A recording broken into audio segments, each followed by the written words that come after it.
Cattle Battle. Welcome back to the Ranch It Up Radio Show, the most information-packed into a 30-minute program that you can find at your All Things Ranching newscast, and so glad to be hanging out with all of you. Questions, comments, concerns, criticisms, rants. It doesn't matter. You can call or text 707-RANCH-20. That's 707-726-2420. Our email is ranchitupshow@gmail.com, and prowling around social media at Ranch It Up Show. Now, regardless of the class of cattle we are purchasing or looking to purchase, they are at a premium, record-setting prices, actually. So what are the ways to protect that investment? Let's take a look at walking bulls. Sure, we can buy insurance after we purchase them, but what about the longevity of the bull? Looking for Angus bulls, looking for a guarantee. Once again, I bring you solutions. Birch Creek Angus, home of the 4-year guarantee on walking bulls. 4-year guarantee. Got y'all's attention, didn't I? The partnership of Logan Sampson and Aaron Tenney that started several years ago has led to the upcoming Birch Creek Angus production sale, selling 18-month-old bulls, fall yearlings, and over 200 commercial heifers in Ruby Valley, Nevada. Logan, Aaron, thanks for coming on the program. October 30th is the sale. Just to start us off, why have the sale in the fall versus late winter or spring? Well, there's a couple reasons to that. First of all, this spring is an absolute rat race of sales, right? So we love to be different. We love to do something different that nobody else has done. And fall's an easier time of year, really. I mean, most guys are just shipping a few calves. We're kind of at the tail end of the California run, so a few bulls will go that way for guys that are still scrambling needing bulls, and then most of our guys, it gives them a chance to actually come to the sale, and our sale's an absolute party, so they come out and have a good time, and there's not a lot of stress at home as far as calving or trying to plant anything or fertilize anything or get ready for turnout, or all those things are kind of coming to a close, man. It's a much more enjoyable experience to come buy bulls when the weather's good. It also helps to the way we develop our bulls. It allows us to grow them a little slower, and we're not pushing them. And, you get these bulls that are sold as yearlings, and you kind of have to push them to get to that certain weight or maturity to be able to go out and breed that spring. We don't have that pressure, so we can turn them out on grass, which they've been turned out on grass for most of the summer. We feel like that adds to the longevity of the animal as well, and that's pretty important to us. We have a guarantee on our bulls for 4 years, and the reason we do that is because we have confidence in the product, and that's due to that's due to, I would say, management. A lot of that is how we develop those bulls. So a 4-year guarantee on the bulls. Guys, why? Our customers are investing a lot into these cattle and what we've done and what we have and are on offer and going to do in their herds. And if they don't trust that product, or if I don't trust that product, we don't trust the product as sellers of that product, why should they trust it? I mean, it's just kind of a way to put your money where your mouth is and say, hey, use them. And it's a big investment. They need to last 4 years. You should get 4 years out of a good breeding bull. And the influence they're going to have is going to last for a long time. There's a lot of consequences of that decision as well. So what goes into that? Oh, I'm sorry, Logan. What goes into that 4-year guarantee? I mean, is it if I got a bull that stifles himself? Let's break that down. Pretty much anything. We've had, one of the issues we run into with a fall sale is a lot of our guys don't turn out their bulls right away, right? So they're going to hold them until spring and then turn them out. We want to make sure that they feel comfortable about that, and so it's covered for anything. We had a bull fall through the ice into a big hole several years ago, and this was in the middle of the winter, hadn't been used yet. We guaranteed him. We gave the guy a full refund. That's our expectation. We treat you the right way. We're going to make sure that you're taken care of. So injuries, same deal. If they get injured, we cover. If they die, so far there hasn't been anything we haven't covered. There are some certain requirements on the buyer's end. They need to make sure that they're adequately feeding the bull and taking care of them properly. But sometimes just bad things happen, and that's not anybody's fault. But if you're going to invest heavily into our product, then we want you to feel protected in that way. Now, this is extremely attractive when you have a 4-year guarantee, and I'm putting all kinds of scenarios in my head right now, and I'm sure that you have heard them all about it's come back. I just don't like the bull. He's ornery. Or I just can't keep this guy in fences. He's constantly in with the neighbors. I'm sure that the two of you have heard just about everything when you've got a 4-year guarantee on the bulls, because as a commercial guy, that is extremely attractive to me. That's almost like an additional kind of insurance policy on them.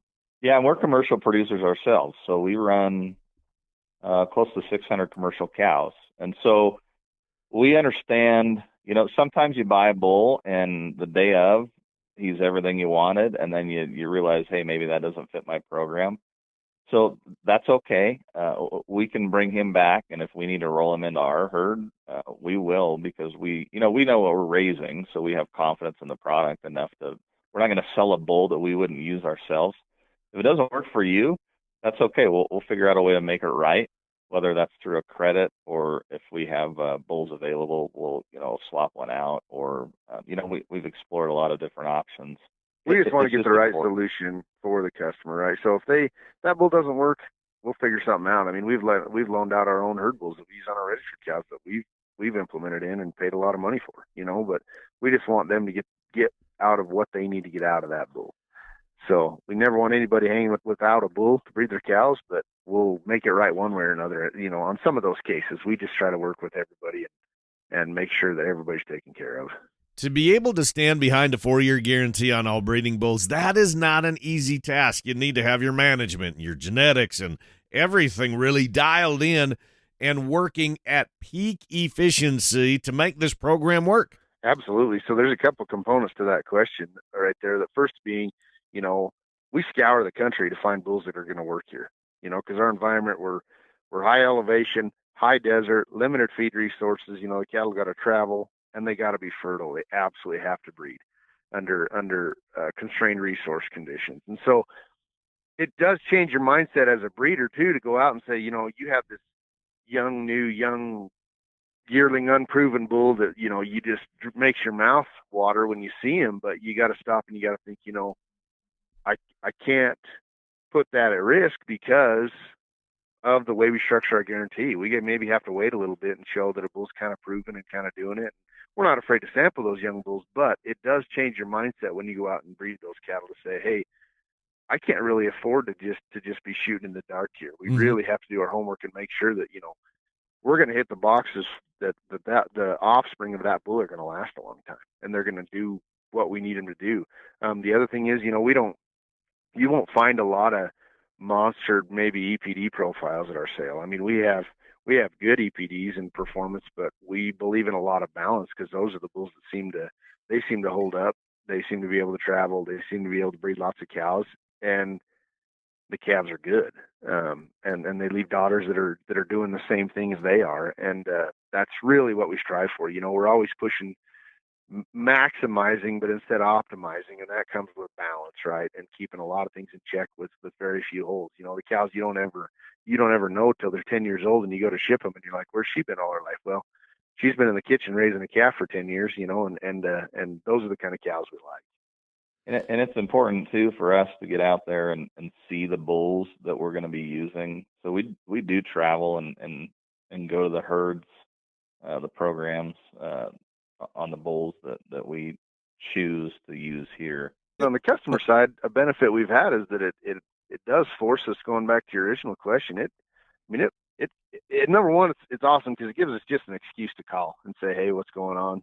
How the bull's doing? Can we do anything to help? And it kind of makes us do that, right? Because we're all busy. We're all trying to do stuff on the ranch and do other things, but it makes us do that. And then it's a great conversation starter and to see what's working and what's not, and we find out real quick. So now, when you have this type of relationship with your customers, and like you said, it's another reason to call them and check in, have you found that you've been able to help place some of those feeder calves of some of those customers that purchase Birch Creek Angus Bulls? Absolutely. Actually, this last year we started buying just a few customers' calves, and we'd love to grow that more. And then Yeah, out west here, a lot of those calves get placed through the Western Video Market. A lot of our customers' calves go through there. Nevada Livestock Marketing, Jack Payne's doing a great job with what he's doing up there at the sale barn and what he stands for. And but it absolutely has helped us place those cattle. And there's certain pushes out there in the breed right now for certain things, and we've found that really they're not as important as we make them think.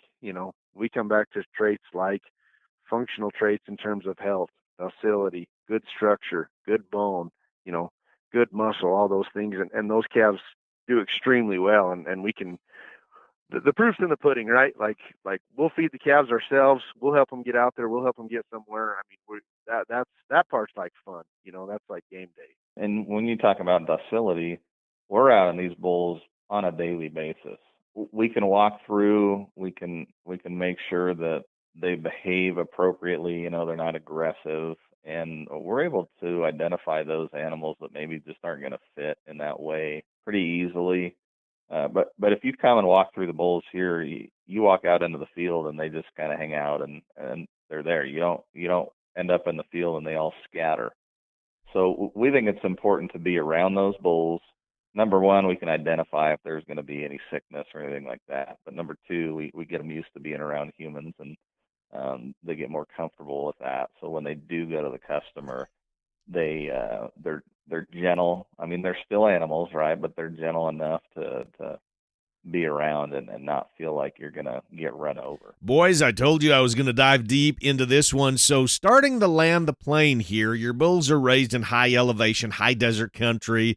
Will they thrive in different environments, heading down the mountain, if you will? Well, we've pride ourselves in that we'll deliver to any of the lower 48 states for free. So challenge us on that, but we would absolutely stand behind those bulls. If they're going to go lower, farther east, they're gonna work, because they've been up here. I mean, slow developed. The cows are out on big brush pastures. I mean, everything's real about them. There's not 2 inches of baby fat on their back. They're not going to go melt. They're not going to go sit in the corner under the shade tree and not breed cows. I mean, there's just so many of those things that we challenge up here. We're at a high elevation, limited resource constraints, and so if they're going to go anywhere better than this, I'm confident they're going to do well. And we've had them go, to Central California, over to Colorado. We've had them go quite a ways, and they've done just fine. So I would not be. I mean, you can absolutely buy with confidence and know that they're going to work. And if for some reason something were to happen, our guarantee's there, and we stand behind that. Logan Sampson and Aaron Tenney with Birch Creek Angus, thanks for the time coming on the program. Now, in addition to the 80 bulls backed by that 4-year breeding guarantee, they're selling 200 commercial heifers that are from customers using Birch Creek genetics. Now, here are the sale details. Aaron said a party, and that's what this one is going to be, the goat roping. Yes, y'all heard that correct. The goat roping starts the morning of Thursday, October 30th at 10. Ice cream and soda trucks are going to be on site, followed by the tri-tip lunch served at 11:30, and the sale to follow at 1 p.m. Bid and buy online at cci.live, and sale information, the catalog videos, everything is available at ranchchannel.com and birchcreekangus.com. That's Thursday, October 30th, Ruby Valley, Nevada. Time for a quick break. We have more of the Ranch It Up radio show when we come back.